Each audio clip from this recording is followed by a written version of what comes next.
You're listening to Reckless Creatives, a Pipeline Artists original podcast, where Sadie Dean and Jeanne Bowerman share the candid truth about the challenges and benefits of living life as artists.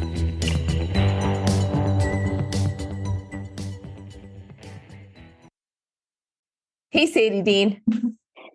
Hey, Jeanne. Guess what this episode is going to be? What? I have no idea because we didn't plan. Well, I'm pretty sure this is our 5th season, which is Oh my God. crazy. How is that even possible? Because I'm still 25. I don't know what you are, but and guess what? So this is our 5th season and it is our 51st episode. Can you believe we have 50 episodes already? It feels like we've done so much more, but I mean, that makes sense. Isn't this our 5,000th episode? Okay, so some things have gone crazy. And we just want to have like maybe a sanity check. Yeah. To regroup a little bit because people are kind of all over the place right now. There's some things that happen that make you go, like when people want to find mentors or when people are trying to figure out, what do I do on social media now? There's so many platforms and people are just kind of a little bit lost and maybe not paying enough attention to their craft because they're letting themselves get distracted, stuff like that. So maybe this will be a little bit of therapy, right? Yeah. Let's give some little bits of advice. I'm going to say one tip because this is a really important tip. 10,000 social media platforms come on. Okay. They always open. So whenever one new one pops up, go grab your handle. Like I'm Jeanne VB almost everywhere except for Instagram because I didn't grab my handle on Instagram because I thought, who the hell is going to use that thing? So now on Instagram, I'm GDVB_. Sadie has a couple different handles because I always have to look them up whenever I'm tagging her on our Reckless Creatives. So go grab your handle, but don't feel like you've got to be everywhere all at once because you don't. So, some of these platforms are going to be more intuitive for you, and that's okay. But the one rule that always applies is don't be a freak because just don't. Yeah. Just no. Stop it. Because people will go, look, I started my X account, which was a Twitter account in 2009, right? I used to post 100 times a day. That's a no joke. I don't do that anymore because no one cares what I think. And What were you posting about 100 times a day? Writing. Wow. Writing Slavery by Another Name, because that's what I was working on at the time. Screenwriting, silly stuff, because it was so new. Like it was, yeah. And that's where everyone hung out. It was like a writer's water cooler, Right. But it's important to maybe actually stop posting about writing and just go write. And how does one do that? How do you get started? She asked the woman who's been writing a novel for 10,000 years. I don't know, girl. This could take a while. Can I lay down on the couch? This is going to turn into a Carl Reiner, Mel Brooks bit. A woman who took 10,000 years to write a book. It is. And I'm going to be like, the book is going to be laying next to me in my coffin. Although I'm being cremated, so that's not going to happen. Then we're going to burn the book. See, guys, see where this is going when you let us loose and we don't plan an episode. We're in a graveyard. Let's turn back time. Sadie Dean, when did you join the socials? Gosh, I don't know. I guess I could look. Nah, don't bother. Look. I'll look. I could check. I think X shows you when you joined. 2012 is when I joined X or Twitter. Okay.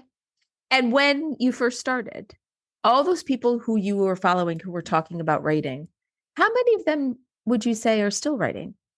How many years later? To be honest, I never joined for the writing stuff. I think I joined because I thought it was a joke. I think I had a profile like earlier, then I was like, I don't really go on the internet. I don't do social You were media. you were still on MySpace. I loved MySpace. I could change my profile myself. I could do all the coding stuff, and it was great. And then I forgot my password to MySpace, and I never went back.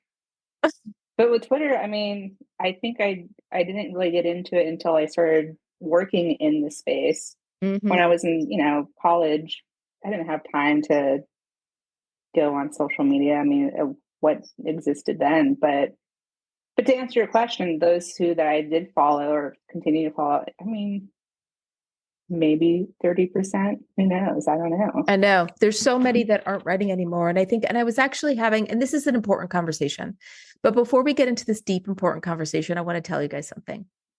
I'm looking at Sadie and the way her chair head thing is, it looks like she's got kitty cat ears. So you can meow at any point during this recording because it wouldn't surprise me. I had a very in-depth conversation the other day with a fellow writer who's really one of the most talented writers, and he shall remain nameless because I did not tell him I was going to be talking about this conversation publicly. He came so close so many times, like with big names, huge, close, and had a kid and a wife. So those writers, I think, who can stick in the game a little bit longer, the ones who have like a partner who makes some moolah, maybe has some health benefits, just some practical stuff to keep you going. But got to the point that he's like, I need to get a job because this stuff, came really close with Harvey Weinstein and that his company, and then Harvey Weinstein scandal came out, stopped the brakes on all that. Came really close with something else and a strike happens. And it's like timing and stuff that you have no control over. And now he's got a job that's kind of like in the writing space and maybe like copywriting or doing editing or whatever. But so he's in that writing space, but that other kind of like the business writing space during the day. So like his brain is fried at the end of the day in that space. So he's like, I think I probably could have be writing more if I was a plumber.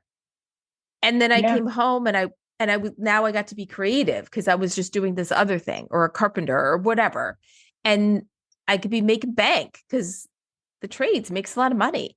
So I think maybe for those writers who are young and starting and think, oh my God, I just have to keep at this. That's true. There are people who keep at it and they hit it and they're golden and they can write full time. But I think it's a small fraction, and maybe think about what you could do to make money that doesn't drain you, which I think is really, really hard. I don't know. I mean, I would love it if people listen to this and then post on X or Instagram or Blue Sky or wherever it is you like to hang. Does anyone hang on LinkedIn? But I think they do. Like what you do for a living or ideas that people could do for a job that would not suck them dry. No, I think that's a really great idea, especially with trade jobs. I feel like those are going to last. Yeah. With all the craziness right now, that's the best way to go. But also, you're not sitting in front of a computer for 10 hours, brain dumping, and then you're like, yeah, of course I want to write. Of course I want to be creative. But all of that also happens to happen on a computer, typically, if you're not using a typewriter or a pad, a paper. That's like the last thing you want to do. For me, especially, like I talk to filmmakers all the time, screenwriters, read great articles from contributors, and I get so inspired. And then I'm like, today I'm going to finally tackle those pages. And then, 7:00 rolls around. I'm like, no, I don't want to sit back at my desk, at my screen, looking at my screen, because I've been here all day. Okay, so let's give people a tip of when you do sit down, because I want to make sure that we're also giving advice. So we did give advice about social media. Grab your handle. Yeah. Don't be a freak, right? So with getting words on the page, what's the thing that has helped you actually do that when you're able to do it? Yeah. In the perfect world. It worked for a while. I was getting up early in the morning and would go grab my breakfast, go straight to my computer and start writing. I would make that my priority. I'd carve out time right before work. And I was able to do like a couple of rewrites on a feature. I wrote a couple of shorts. I just had that momentum going. And then life happened and kind of had to take that kind of took a back burner. But that helped a lot. And I think when we were doing like the 15-minute sprints too, like that helped kind of trick my mind of like, okay, I have 15 minutes to do this. And then 45 minutes later, it's like, oh my God, I don't want to stop, but I have to because I got to start work. But it's like you're like tricking yourself, but also getting that repetition in, I think helps a lot. And just starting first thing in the morning, at least for me, was easier because I wasn't, as long as I didn't look at my phone, I didn't look at social media, I didn't look at emails, either personal or work related. I just came in with just like clear head, had my pages up on my screen, ready to go. So you would have your browser off, or would the browser? Because I rarely reboot my computer. I have everything running all the time. That's when my fan's going, woo. I usually will have, because I will outline in Google Docs. So I'll have that open. Yeah. And then I have the script file open. And typically I'll have either a version of that outline or beat sheet in there, or just like that last scene I wrote, and then just kind of carry that over. And then music playing in the background, usually classical. Yeah. And then it's okay. So that's like an idea for people who want to write every day.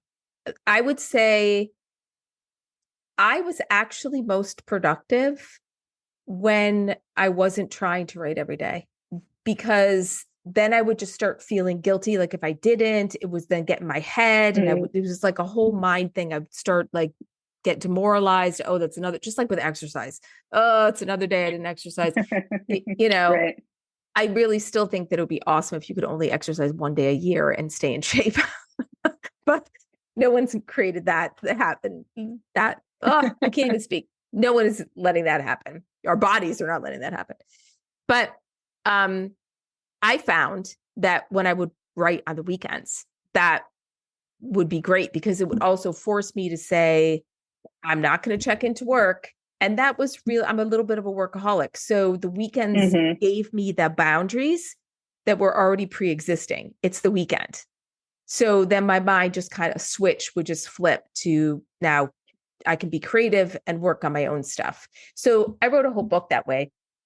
So I have finished a book, but that will maybe never see the light of day. But I think it's okay to. Is that being burned with your ashes, or is that something that we can become grave diggers and pull that out before you can decide to burn it? I think it's one of those things that, I hope nobody looks in my computers when I'm dead. Like, I don't even want to think about that. Yeah. So that's the other option too. Like, it doesn't have to be every day. Like it can just be, and just find the thing that works for you. My problem I have is I feel like, I don't know why. I don't know whether it's just a procrastination technique, but I have this feeling like I've got to get all this stuff done, like before I can sit down and write. Like this last Sunday, I was supposed to write all day. My husband was out of town and I was going to write all day. You know what I did? I had stapled, I had already done this. I put like stair treads on our stairs because our dog had surgery and she needs a grippy thing on the wooden steps. But the staples you could see. So I painted every little staple so you couldn't see it. I hung a hook in my bathroom. I hung a couple things up on our back screened in porch. I sewed a button on my husband's coat. Did all these things. And then I was like, it's 4:00 in the afternoon. I guess I'm going to write. I did write, but it was like, I kept saying the whole time, like, Jeannie, why are you doing this? Like, right. Getting things started is always the hardest for me. It is hard. I think another thing that helps, and if you have the community or fortunate enough to have friends when that space is like accountability. So when I was doing all that writing, I was also in a writer's group. So I knew that I had an end goal of like, I got to turn in pages. make sure like they're good enough for them to be read. So I have to make sure I proof it, or, all that, those stages of getting your script ready. And then even with music, once a week on the calendar, we meet up and we play and we write songs. And it's just that accountability of like, you have that goal of gotta get this done no matter what, even if I'm tired. But it helps because then you feel kind of like energized also after you've checked in with someone on your stuff too. Yeah. I still do script chat on X on Sunday nights, FYI, 5 to 6 p.m. Pacific, 8 to 9 Eastern. So one night on script chat, somebody was saying, I'm so like demoralized with everything that's going on in the world. I can't concentrate. I can't be creative and blah, blah, blah. And they asked me advice because I'm Dear Abby, apparently. And for all you youngins, you have no idea who Dear Abby is, but go Google it. What I've been trying to do this year is let go of the things that I have no control over. No control over decisions other people are going to make, whether they're big or small. Mm-hmm. I'm not just talking about politics or anything like that. I'm just talking about everything in life. Like you think about the stuff that puts a knot in your stomach, and ask yourself, why do I have this knot in my stomach? That is a really great question to ask yourself because it makes you think, like, what is it that's stressing me out? And then say, is there anything I can do about this? Is this something that's within my control? And if it's not within your control, just take a few deep breaths and try really hard to let it go. I know it's not easy for some people. Some people it's easier than others. But also if it's something that can be done, like something that you can cross off your list that takes 2 minutes or less, just stop everything and go do it immediately. So whenever you have a bunch of stuff in front of you that literally would be a quick thing, like shooting off an email or scheduling a dentist appointment or whatever it is that's quick, just do it and get it off the list. But Jeannie, it's so much easier to just hit yes, I want to continue watching this next episode rather than getting up to go shoot off that email or put that dish away. I mean, but is there not in your stomach about the dentist appointment? Because if there is, then just go make it. That's what I'm talking about. Right. Like if it's something that's creating stress for you, go do it because it's very, very hard to create when you're stressed or when you're distracted or you're thinking about all this other stuff. That just doing those things that you can do in 2 minutes a day and trying to let go of stuff I can't control has really changed and made me so much more productive. And also another tip, this is like a life tip, is what I do is I make a list of the stuff that I have to do. I'll say whether it's something I need to do on the computer or the phone. And then there's another section that's like, if this is something I have to run an errand for, like separate them by how do I get this done? So then like if I'm in town making a deposit at the bank, I'll look on my phone and see what other errands I have to run. Oh, well, I can run over to the hardware store and grab this paint because I'm already here. And it's like when you separate the tasks that way, like how you get them accomplished, oh my God, way better. That's the way to do it. So I'd like to take a pause here. Is this the most boring episode we've had, or is this helpful? I don't know the answer to that question. So, okay. Think about the questions that we get asked all the time in our jobs. Like one of the ones that I get asked a lot is, how do I find a screenwriting mentor? Who do I send my script to? Will you read my screenplay? Sadie, I'm not reading your script. I did write a couple great articles for Script Magazine about, I think one of them is called The Secret to Finding a Screenwriting Mentor. And then there's another one about like working with them, like how to, and those are very helpful. And I'll have to dig those out and put them in the show notes. It's a hard question. It is a hard question, especially I feel like in this time right now, it's so disruptive right now, and it's especially with a lot of the bigger contests either completely disappearing or downsizing, or they're all kind of eating each other up in some way. Like where do you turn now? Where there used to be kind of a somewhat direct path way to get to those kind of mentors. And now it's a little trickier.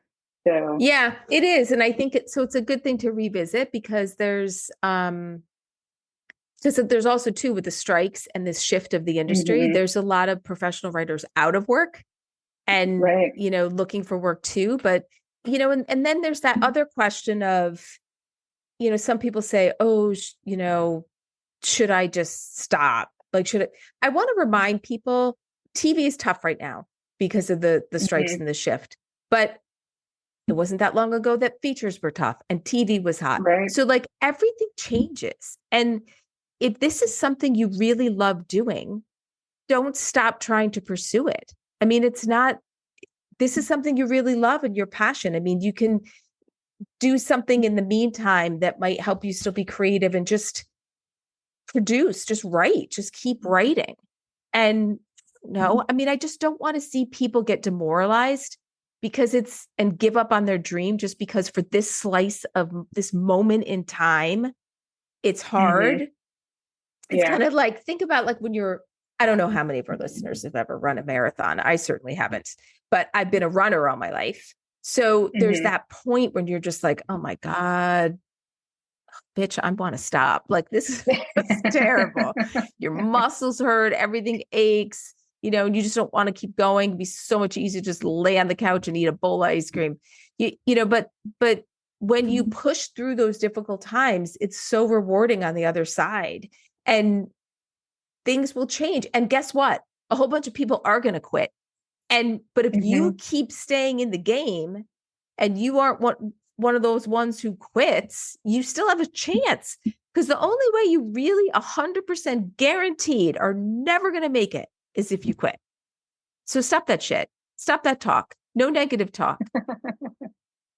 Yeah. Pivot. Well, and then the other thing is if I'm guilty of this I'm not actively doing it, but during this time, a lot of people are quitting or trying to find other work outside of the industry. But if you just keep writing and pumping out your own material, you're only going to get better. And then you have a stack of options that you can send out once people are now saying, managers saying, yes, now we're taking submissions or we're looking for this, or this new contest pops up that is reputable, is saying we want these kind of submissions. Now you're like 12 steps ahead of everyone else because you're still going at it. So keep going. It sucks right now, but there is light at the end of the tunnel. You know what I think people should be doing? Dipping their toes into indie filmmaking. Oh, yeah, absolutely. Like if you really want to be a screenwriter, like 1,000%, if you've never made a short film, you need to make a short film. Not because that short film is going to, guarantee get you discovered or get into all these festivals. Just make it for no money with your cell phone, with some friends, just to experience what it feels like to have your words spoken out loud by an actor. It'll teach you so much about how little dialogue you actually need. You really don't need as much as you think. And it'll also, if you get some, like, go to some of the schools that have like theater groups or film departments. And they always would love to volunteer to do something for fun. And if it turns out great, submit it to festivals, whatever. Submit it to the proof of concept with the episode that we have coming up with Amani Davis. You guys are going to want to listen to that. So make a little note, because she has this festival that's all for short films that are proof of concept. There's so much experimentation you can do right now. And as an artist, you should be experimenting all the time. All the time. Yeah, absolutely. Especially now. There's no right or wrong way to go about it too. It's just like, you're the artist. It's your voice. Get it out there. Yes. This morning, I noticed that Seth Sherwood put out a tweet on, I guess you don't call them tweets anymore, posts, whatever, on X. He used to give a lot of screenwriting advice on X. And Seth, if you don't remember, he was a guest of ours in the past, horror writer, great guy. I'll put a link to his episode. But he put up a thread on X about things that we can all stop doing in movies now. And it was great. And it all really has to do with like, stop relying on the things that people have been doing for 10,000, like for all these years, hundreds of years in film. Like, I don't know, maybe step outside of the hero's journey, maybe think about different ways to make your villain a bad guy. Like, and he just went through like a whole list of stuff that I will put in the show notes that was so good. Cause it's like I'm scrolling through doctors and homicide detectives walking into the fray saying, what have we got here? What have we got? He's like, please stop. It's like just little stuff like that. Like, serial killers are rarely geniuses. We do not just use 10% of our brains. And for fuck's sake, no one leaves their keys in the sun visor. You goddamn hack. Stop it. Like, it's just such great little stuff that it's like, you get in this rut. Like, I know, like for me, I'm writing this book that takes place in the 1700s, right? So as I'm writing the dialogue, I'm like, oh my God, Jeanne, this sounds so terrible. Like, because I'm trying to write like they would speak, and right. But it's just so formal and so like blah. And just, wouldn't it be fun if they were just a little sassy, a little different? Yeah. Like, make a more interesting read, experiment, do something different. Because what's the worst thing that happens? You just delete that scene. Like, write the craziest scene you've ever thought of writing and just see what happens. That's the fun stuff too. Yes. One of the best pieces of advice I have received was from Doug Richardson, when he said, write something in a way that you've never seen on the screen before. Mm-hmm. Think about this one scene. Like, I had a kidnapping scene to write of a kid that gets kidnapped. And he's like, I want you to write this in a way we have never, ever seen it. Oh, I just got a text message from Doug's wife. I heard that noise. That's crazy. That is crazy. It is crazy. So think that way about everything. Like, write a movie the way you've never seen it. Take it beyond the scene. Just do something different. Because when you do something different, if it really works, people are going to be talking about you forever. Mm-hmm. What else is coming up? What else is bugging us these days? Giving away your time. That's a big one. Oh my God. Like. Yeah. Yes. I'm going to just say it. Say it. I'm a very busy person. And for some reason, like, I have my job. I'm going to forget to list the things that I do. I have my job. I run my mother's antique shop. I run an Airbnb for my mother. I run a cemetery. I run a little beach. None of these things pay me except for my day job. Okay. Co-host and produce 2 podcasts, actually 3 if you count Symposium. Mm-hmm. And I go to every single town board meeting that we have. And I'm like the watchdog of our town. But yet still, I get these questions. Will you do this? Will you do that? Will you do this? Mm-hmm. Sometimes I think when somebody sees somebody who's busy and can accomplish a lot of stuff, they ask stuff, or they don't even realize or imagine or think about what that person does outside of what you see them as. Like, if you see the person on X, you're not thinking about all the other stuff in their life. You don't know if they're married. Right. You don't know if they have children. You don't know if they have 3 side jobs. You have no idea. So be mindful when you ask. And if somebody says, I really don't have the time for that, respect that response, please, and hop off. Yeah. Because they're not saying no because they want to be a jerk. Maybe they're just busy. But and then on the flip side of that, I think a lot of us who are people pleasers or do want to help other people, we kind of lose ourselves in doing more for others than taking that time for ourselves to actually do the things you want to do, like helping someone, read their script, right? A feature screenplay that takes 2 hours of your time. Could you use that 2 hours instead for yourself to write your own pages? Yeah. And maybe it's okay this time to say no to reading their scripts, because more often than not, that person's going to come back to you again with that rewrite or another project and say, hey, can you read that again? You gave really great notes. And you're like, great. I'm so glad it helped you, but I'm kind of taking a break because I need to focus on my own stuff, which is totally fine to do. But some of us kind of get lost in that fray of, well, yeah, I do have the 2 hours I kind of carved out for myself, but you know what? I'll give it to you instead. And that doesn't do And you any good. no, and I'm a disease to please person, and Yeah. that definitely happens. And it's also the other thing is like sometimes I'll say yes to doing stuff, and it's just another form of procrastination of my own Yeah. work. Here's a good question to ask yourself when somebody asks you if you can do something in your little head while they're asking and their lips are moving. Ask yourself, if I say yes to this, am I going to resent it? Yeah. Because then if you're going to resent it, then, and it's not coming from this place of pure giving, with expecting nothing in return, then, and you're going to resent the waste of your time, not waste of your time, but the occupation of your time, then it's maybe healthier to say no. But also think when somebody says, if they, can you read my script? Say, I would love to read your script, but I'm writing right now and I really need to get through my first draft. So how about this? How about when I'm done with my draft that I'm ready to get notes on, and you have a new version of yours at that time, because you're probably going to keep working on this. So it's going to be a different version. I'm happy to give you a read then. And if you could read mine and we could swap, then it's like you have a goal now because you've got somebody who's going to want to read your work when you're done. Mm-hmm. And you can feel not bad about asking them to read because you've also offered to read theirs and whatever version they have at that time.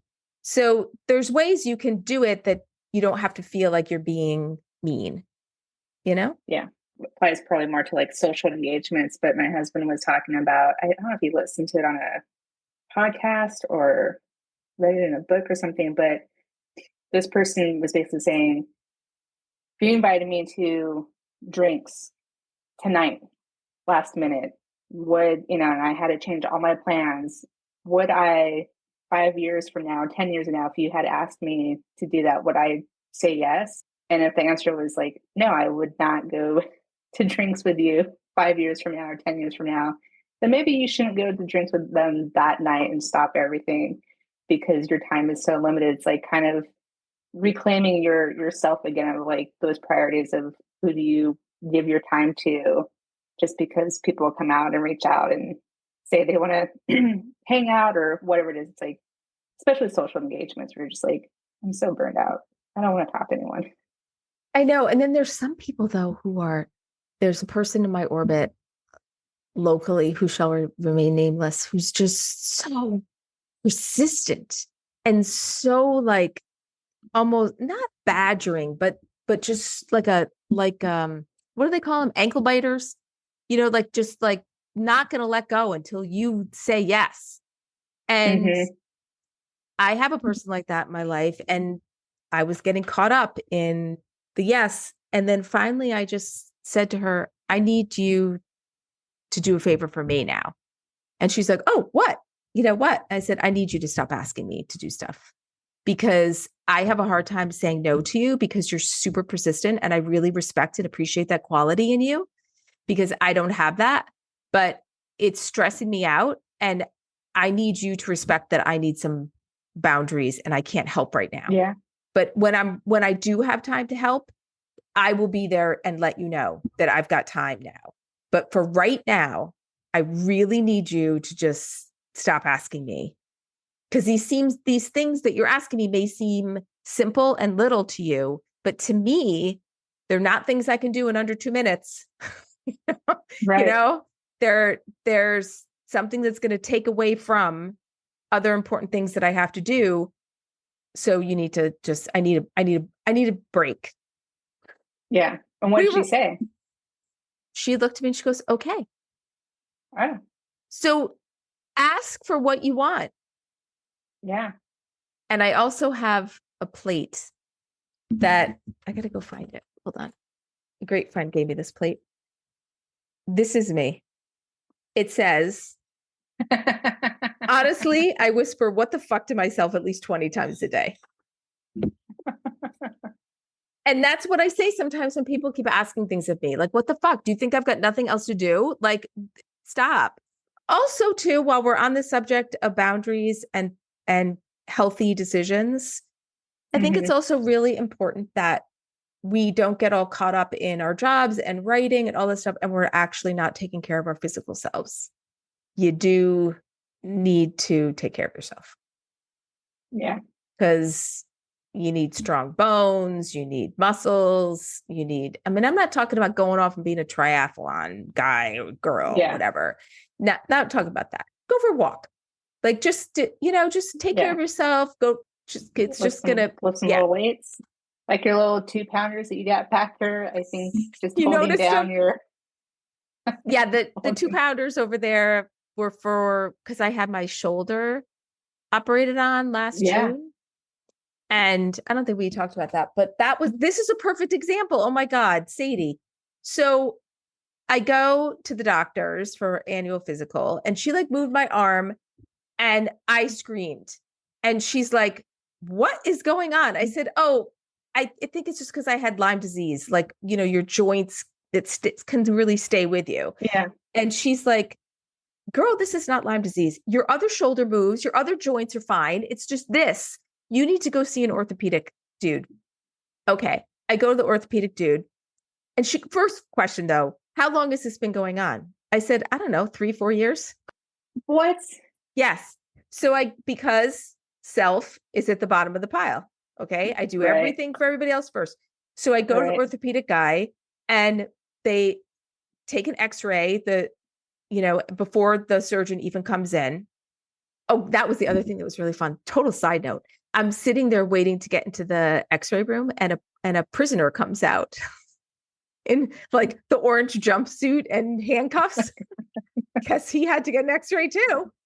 So anyway, I go in, get my x-ray, whatever. I'm sitting in the room waiting for the doctor to come in, and I could hear him talking to the nurse right outside my door, like basically yelling at me without yelling at me directly. He's like, what is wrong with her? Can you see this? It's plain as day. What is wrong with her? So he comes in the room and starts like basically yelling at me. He's like, Jeanne, you have the biggest calcium deposit in your shoulder impeding your movement that I have ever seen.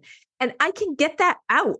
Like, why have you taken so long to come see me? We can fix this. So I got it fixed. So look at this arm go up. Woo! Wow.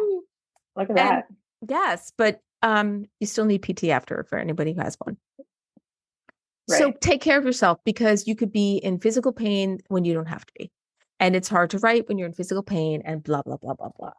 Right. This reminds me of, it's like when you're on an airplane and they do the whole spiel of like, the safety of the seat belts and all that, but they always have like the air, the mask, the oxygen mask comes down and they're like, you put it on first and then you help, the kid next to you or whoever's next to you.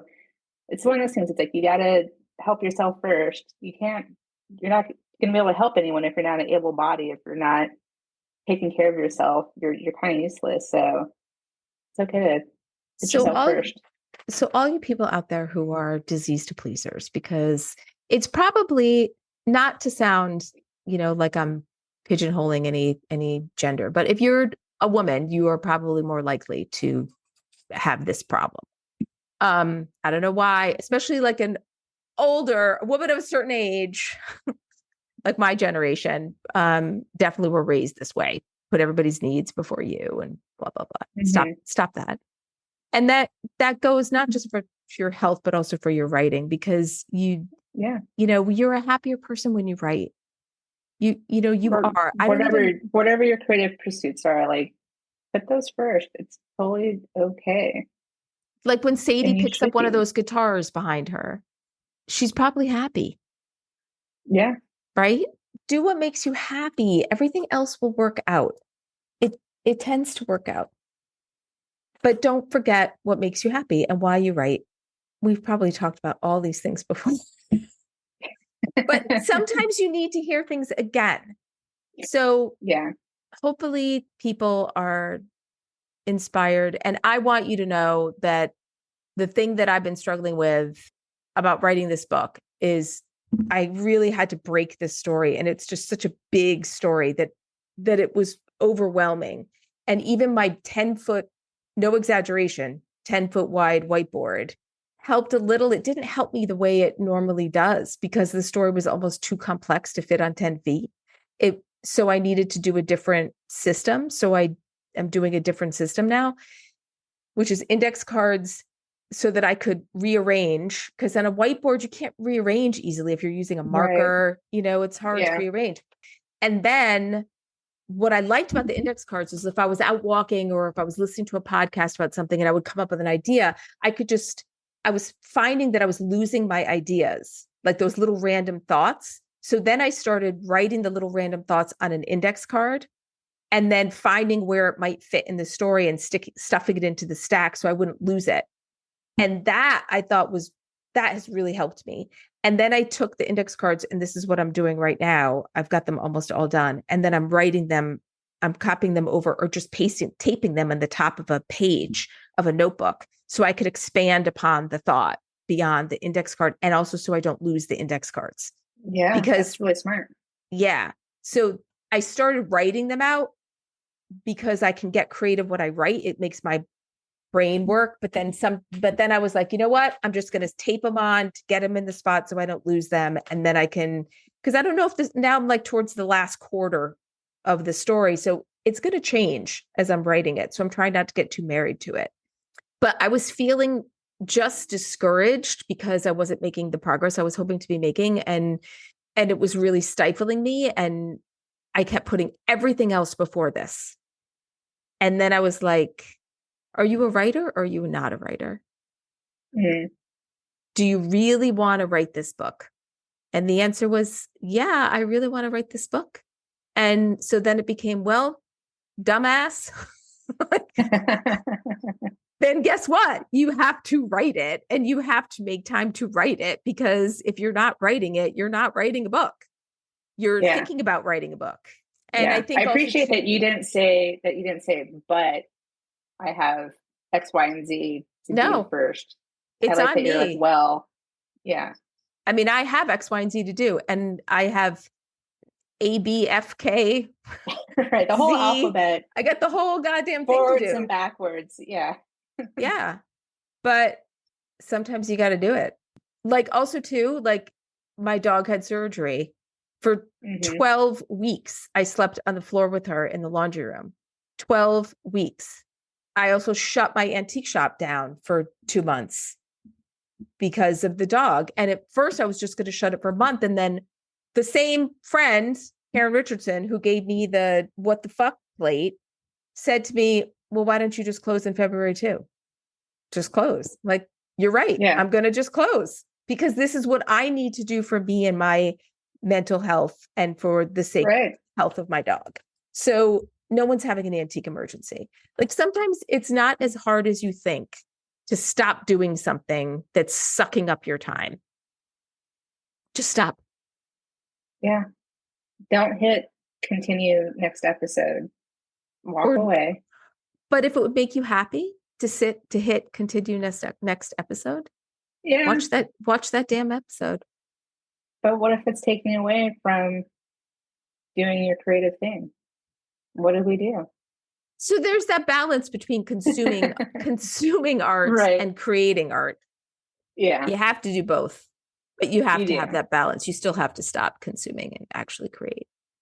Has this helped anyone today, do you think, Sadie Dean? I hope so. I hope it inspires folks to give their time back to themselves and continue pursuing their dreams, whatever that may be in the creative field, and not be so discouraged with the world imploding on itself. Let that shit go. That's somebody else's problem. Like, let that shit go. Yeah. Just create the thing that you want to be on this earth after you've left. That thing that's going to live on past your life. Go do that. Yeah. Yeah. And when you put it that way, it's pretty cool. It is cool. We have the ability to do that. Yeah. Because your plumber doesn't.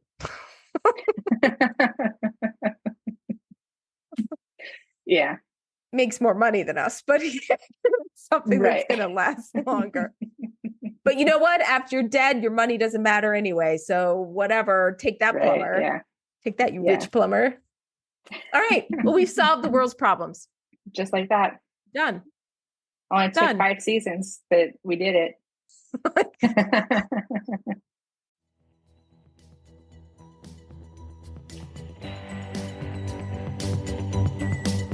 Reckless Creatives is a Pipeline Artist original podcast. Like, subscribe, and follow us on social media at Pipeline Artists. And find more info at pipelineartists.com/listen. Until next time, stay reckless.